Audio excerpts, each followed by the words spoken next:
एवढं खळखळून हसण्यामागचं कारण तुम्हाला सांगतेच, पण त्याआधी आज एक काम ठरवलं होतं आणि ते मला करायचंच होतं. त्याआधी मस्त जेवण करून घेतलं. घरात उपास कोणालाही असो, खिचडी मला पाहिजे, म्हणजे खिचडीचा नैवेद्य हा सर्वांना मिळतो. 2-4 दिवसातच रक्षाबंधन येते, म्हणजेच मला माहेरी जाण्याचा चान्स मिळाला आणि यामुळेच मी इतकी खुश आहे.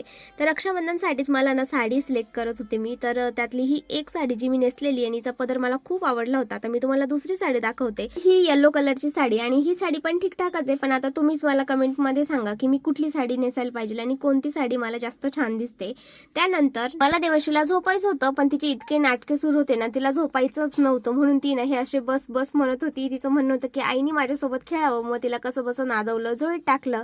आणि ही ना देवशीची लहानपणीची पथुरली जी तिच्या अक्का आजीने शिवलेली आणि अजून सुद्धा आम्हाला झोपायला ती लागतेच सोबतच, ती अजून सुद्धा झोळीतच झोपते. मग तिला झोपवलं आणि त्यानंतर घरातले सगळे खिडक्या वगैरे म्हणजे पडदे वगैरे बंद केले, दरवाजा बंद केला आणि मस्त असा ब्लँकेट घेऊन मी सुद्धा झोपले. दुपारची झोप म्हणजे माझ्यासाठी स्वर्ग सुख आहे आणि मला खरंच खूप आवडते. असं वाटतं अर्धा तास का होईना पण छान झोपलं पाहिजे. तर चला, आजचा व्हिडिओ मी इथंच एंड करते. आपण भेटू अशा छानशा व्लॉगमध्ये. तोपर्यंत बाय.